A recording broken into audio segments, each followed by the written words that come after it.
नमस्कार, आप सभी का स्वागत है आपका अपना यूट्यूब चैनल नाद वाटिका पे। आज म्यूजिक का प्रैक्टिस सेट 23 नंबर डिस्कस करने जा रहे हैं, जिसमें कि कुल 25 प्रश्न हैं। तो जो भी स्टूडेंट म्यूजिक के हैं, स्टेट पेपर 1, पेपर 2 या फिर बीपीएससी टीआरई 4.0 का तैयारी कर रहे हैं, उनके लिए बहुत ही महत्वपूर्ण क्लास है। आप लोग वीडियो को ज़रूर से ज़रूर देखें। वीडियो पसंद आए तो लाइक, सब्सक्राइब करें, शेयर करें। तो चलिए शुरू करते हैं आज का प्रश्न। आज का पहला प्रश्न है, संगीत का सबसे अधिक उल्लेख किस वेद में है? संगीत का सबसे अधिक उल्लेख किस वेद में है? ऋग्वेद में, यजुर्वेद में, सामवेद में, अथर्ववेद में? संगीत का सबसे ज़्यादा उल्लेख सामवेद में मिलता है। सामवेद को संगीतमय वेद कहते हैं। संगीतमय वेद कहते हैं। सामवेद को गाने वाले जो पुरोहित होते थे, पंडित होते थे, सामवेद को जो गाते थे, सामवेद गाने वाले पुरोहित को ऋत्विज कहा करते थे। क्या कहते थे? ऋत्विज कहते थे। कुल 3 ऋत्विज होते थे। कुल 3 ऋत्विज होते थे। उद्गाता, प्रस्तोता और प्रतिहर्ता। उद्गाता जो होते थे मुख्य गायक होते थे। सामगान के मुख्य गायक होते थे। मुख्य गायक गाते थे। प्रस्तोता और प्रतिहर्ता सहायक गायक थे। सामगान में 3 स्वर प्रचलन में था: उदात्त, अनुदात्त और स्वरित। उदात्त को ऊंचा स्वर कहा जाता था, अनुदात्त को नीचा स्वर कहा जाता था और स्वरित को मध्य का स्वर कहा जाता था। इसे ऊंचा कहा जाता था, ऊंचा स्वर, और अनुदात्त को नीचा स्वर कहा जाता था। सामवेद ऑप्शन नंबर सी सही है। 2 नंबर प्रश्न, तानपुरे का घुरच किस लकड़ी का बना होता है? तानपुरे का जो घुरच होता है, आम का, जामुन का, साबर सिंह का, नीम का। तानपुरे का जो घुरच होता है वह साबर सिंह से बना होता है। तो ऑप्शन नंबर सी सही है। 3 नंबर प्रश्न है, धमार ताल का प्रयोग किस गायन शैली में किया जाता है? धमार ताल का प्रयोग किस गायन शैली में किया जाता है? तो धमार ताल जो होता है सिर्फ धमार में ही प्रयोग किए जाते हैं। धमार जो होता है वो धमार ताल में ही गाए जाते हैं। धमार ताल में गाए जाते हैं। धमार में राधा कृष्ण, ब्रज की होली, गोपियों की होली का वर्णन मिलता है धमार में।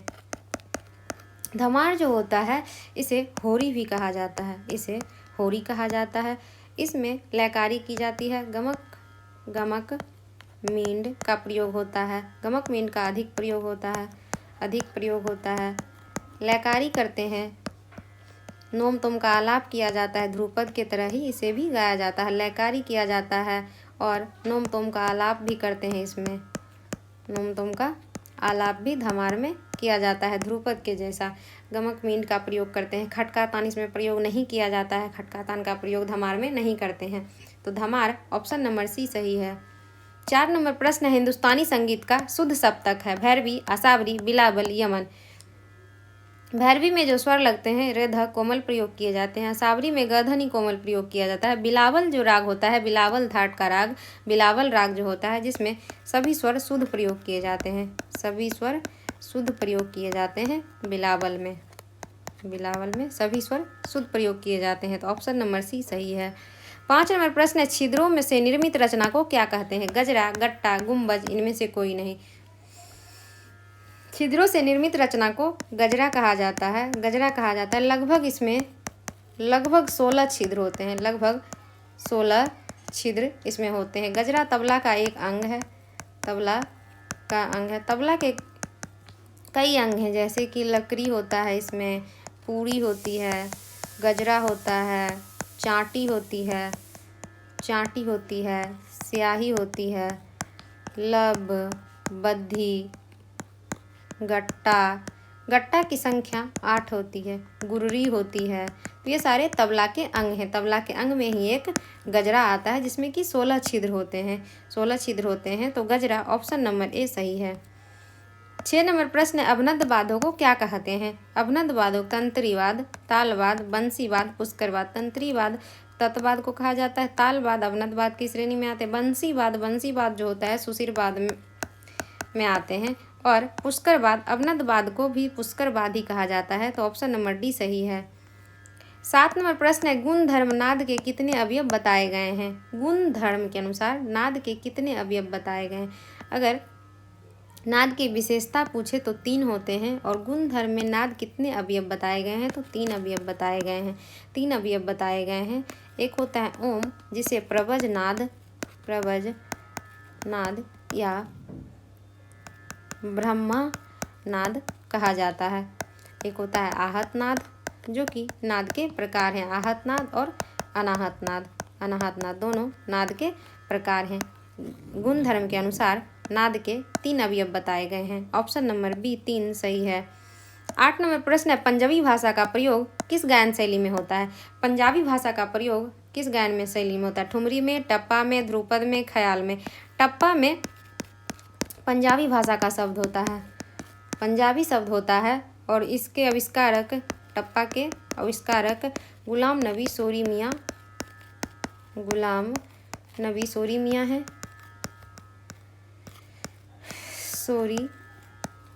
हैं। टप्पा की जो प्रकृति होती है चपल होती है, चपल प्रकृति की होती है। टप्पा को जो गाया जाता है काफ़ी, भैरवी,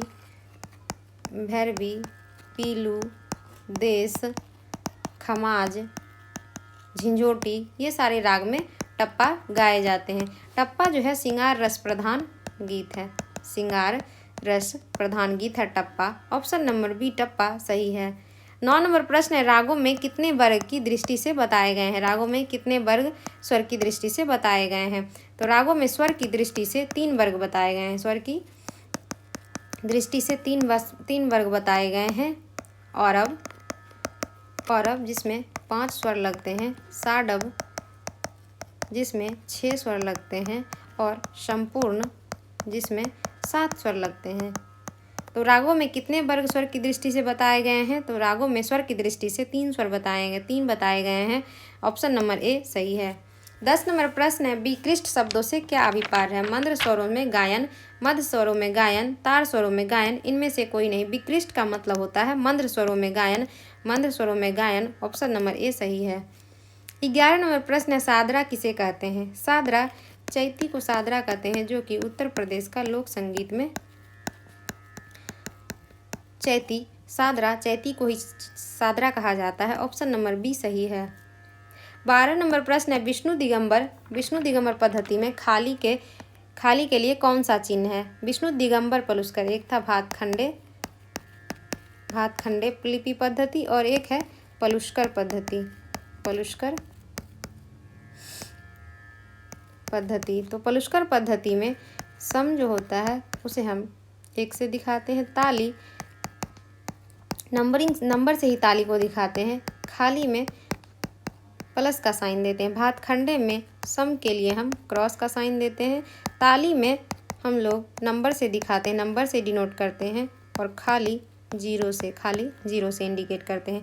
तो विष्णु दिगंबर पूछ रहा है कि खाली किससे दिखाते हैं? तो खाली प्लस से दिखाते हैं। ऑप्शन नंबर डी सही है। 13 नंबर प्रश्न है, किस संगीतज्ञ द्वारा राग यमन की रचना की गई? राग यमन की रचना में, राग यमन का जो रचना है इसमें बहुत सारे मतभेद हैं। किसी ग्रंथ में बताया गया है कि राग यमन के आविष्कारक अमीर खुसरो हैं, कहीं बताया गया है कि इसके आविष्कारक जौनपुर के सुल्तान हुसैन शाह सरकी हैं, तो कहीं दिया गया है कि लोचनकृत राग तरंगिणी में राग यमन के बारे में उल्लेख किया गया है। तो इसमें बहुत सारा मतभेद है राग यमन में कि कौन उल्लेख किए हैं। एग्जाम की दृष्टि से देखा जाए तो अमीर खुसरो या फिर सुल्तान हुसैन शाह सरकी इसका आंसर होना चाहिए। तो ऑप्शन के हिसाब से आप लोग आंसर कर दीजिएगा। 14 नंबर का प्रश्न है, धनी सा रेगा मग रेगा रेसा जो होता है, रेगा रेसा तोरी अंग का स्वर समूह है। तोरी रेगा रेसा में तोरी अंग दिखाते हैं। इसमें तोरी जो ठाट होता है, तोरी राग जो होता है, उसमें तोरी राग में रेगा ध कोमल प्रयोग किए जाते हैं और मध्यम तीव्र प्रयोग किए जाते हैं। रेगा ध कोमल प्रयोग किए जाते हैं और मध्यम तीव्र प्रयोग किया जाता है। यह जो स्वर समूह है तोरी का है, तोरी का है। तोरी जो है तोरी थाट से ही उत्पन्न राग है। तोरी राग का वादी संवादी अगर बात करें, वादी संवादी, तो इसका धैवत और गंधार इसका वादी संवादी होता है और जाति इसकी संपूर्ण मानी गई है। तोरी राग का जाति संपूर्ण इसकी जाति है और रात्रि के दिन के दूसरा पहर में इसे गाया जाता है। दिन के दूसरा पहर में तोरी राग गाया जाता है। तो तोरी यह जो स्वर समूह है मग रेशा धनी सा रेगा, ये स्वर समूह तोरी का है। ऑप्शन नंबर सी सही है। 15 नंबर प्रश्न है, वाद्य वृंद को किस नाम से जाना जाता है? वाद्य रस, वाद्य पुकार, वाद्य वादन और वाद्यश्री। वाद्य वादन और वाद्यश्री। तो वाद्य वृंद जो होता है एक साथ बहुत सारे वाद्य बजाए जाते हैं, एक साथ बहुत सारे वाद्य बजाए जाते हैं, उसी को वाद्य वृंद कहा जाता है। पाश्चात्य संगीत में इसे ऑर्केस्ट्रा कहा जाता है। ऑर्केस्ट्रा कहा जाता है पाश्चात्य संगीत में। तो वाद्य वादन ऑप्शन नंबर सी सही है। 16 नंबर प्रश्न है, ताल की लंबाई स्पष्ट करने वाली इकाई है यति, मात्रा, लय, सम। ताल की लंबाई स्पष्ट करने वाली, लंबाई जो स्पष्ट होती है किससे होती है? मात्रा से होती है, मात्रा से होती है। ऑप्शन नंबर बी सही है। लय जो लय होते हैं एक और सम होता है, ताल में पहली मात्रा पे सम दिखाया जाता है। लय और यति जो है लय का ही एक प्रकार है। 17 नंबर प्रश्न है, सर्वप्रथम किस ग्रंथकार ने विकृत स्वरों का उल्लेख किया था? सोमनाथ, नारद, सारंगदेव। ऑप्शन के अनुसार से सारंगदेव इसका आंसर होगा। सारंगदेव संगीत रत्नाकर में सारंगदेव ने 19 स्वर माने थे, जिसमें कि 7 शुद्ध था और 7 शुद्ध स्वर था और 12 विकृत स्वर थे। 7 शुद्ध स्वर और 12 विकृत स्वर थे। लेकिन भरत मुनि कृत नाट्य शास्त्र ग्रंथ भरत ने भी 2 स्वर विकृत माने थे। अंतर्गंधार और काकली निषाद भरत मुनि भी 2 स्वर विकृत माने थे। कुल स्वर उन्होंने 9 माने थे और अंतर्गंधार काकली निषाद 2 स्वर विकृत माने थे। तो भरत के नाट्य शास्त्र में पहली बार विकृत स्वर का उल्लेख किया गया था, लेकिन ऑप्शन के अनुसार से सारंगदेव। ऑप्शन नंबर सी सही है। 18 नंबर प्रश्न है, मूर्छना का आरंभ जाति गायन में किस स्वर से किया जाता है? मूर्छना का आरंभ जाति गायन में न्यास, अपन्यास, अंश, ग्रह से किया जाता है। जाति गायन का प्रारंभ ग्रह से किया जाता है। जाति के 10 लक्षण होते हैं, ग्रह, अंश, न्यास, अपन्यास। अंश स्वर को वादी स्वर भी कहा जाता है। वादी स्वर अंश स्वर को कहा जाता है। जीव स्वर, प्राण स्वर सारे अंश स्वर को कहा जाता है। न्यास, अपन्यास, अल्पत्व, बहुत, औरवत्व और वत्व, सारवत्व, मंद्र और तार, ये सारे जाति गायन के लक्षण हैं। तो किससे स्टार्ट किया जाता है जाति गायन? जाति गायन मूर्छना का आरंभ किससे स्टार्ट किया जाता है? तो ग्रह से प्रारंभ किया जाता है। ऑप्शन नंबर डी सही है। 19 नंबर प्रश्न है, पंडित विष्णु नारायण भातखंडे के अनुसार कोमल निषाद किस श्रुति पर स्थित है? कोमल निषाद किस श्रुति पर स्थित है? पंडित विष्णु नारायण भातखंडे ने आधुनिक काल में सभी स्वर को उसकी पहली श्रुति पर रखे थे। कुल 22 श्रुति दिया गया है।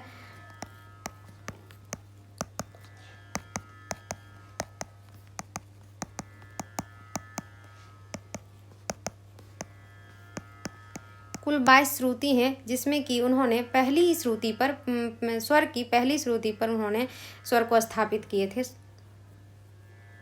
प्राचीन काल में सभी स्वर को उसके अंतिम श्रुति पर रखा गया था, लेकिन आधुनिक काल में सभी स्वर को उसकी पहली श्रुति पर रखा गया है। तो पहली पे सा रखे थे, 5वीं पे रे को, 5वीं पे रे को, 8वीं पे ग को और 10वीं पे म को, मध्यम को 10वीं पे रखे थे और 14वीं पे पंचम को, 14वीं पे पंचम को। उसके बाद पंचम के बाद धैवत को 18वीं पे, धैवत को 18वीं पे, निषाद को 21वीं पे, निषाद को 21वीं पे रखे थे। यहाँ प्रश्न कर रहा है कोमल निषाद, कोमल निषाद को एक स्वर नीचे करेंगे, कोमल निषाद को 20वीं श्रुति पे रखा गया था।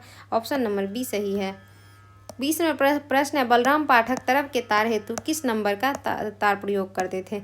0, 00, 3, इनमें से कोई नहीं। बलराम पाठक तरफ के तार हेतु किस नंबर का प्रयोग करते थे? तो 00 का प्रयोग करते थे। ऑप्शन नंबर बी सही है। 21 नंबर प्रश्न है, प्राचीन काल में राग निर्माण की कौन सी पद्धति प्रचलित थी? थाट, राग, मेल। राग निर्माण के लिए मेल पद्धति प्रचलन में थी। ऑप्शन नंबर सी सही है। 22 नंबर प्रश्न है, कौन सा वाद्य समांतर सप्तक पर आधारित है? कौन सा वाद्य समांतर सप्तक पर आधारित है? तो हारमोनियम जो है वह समांतर सप्तक पर आधारित है। ऑप्शन नंबर ए हारमोनियम सही है। 23 नंबर प्रश्न है, कान्हरा का प्रकार है अराना, मुल्तानी, राग तोरी, इनमें से कोई नहीं। अराना जो है अराना राग कान्हरा का प्रकार है। अराना राग कान्हरा का प्रकार है। अराना जो राग होता है इसकी थाट असावरी है। असावरी थाट जन राग है अराना। वादी इसका षडज संवादी। अराना का संवादी पंचम है। इस वादी संवादी षडज और पंचम है। जाति इसकी साडव संपूर्ण है। जाति इसकी साडव संपूर्ण माना गया। इसके मुख्य अंग जो होता है अराना का म प ध नी। असावरी थाट का राग है तो ग ध नि कोमल प्रयोग किए जाएंगे। ग ध नि कोमल प्रयोग किया जाएगा। सा ध नि सा म प ग ध नि कोमल प्रयोग किए जाएंगे।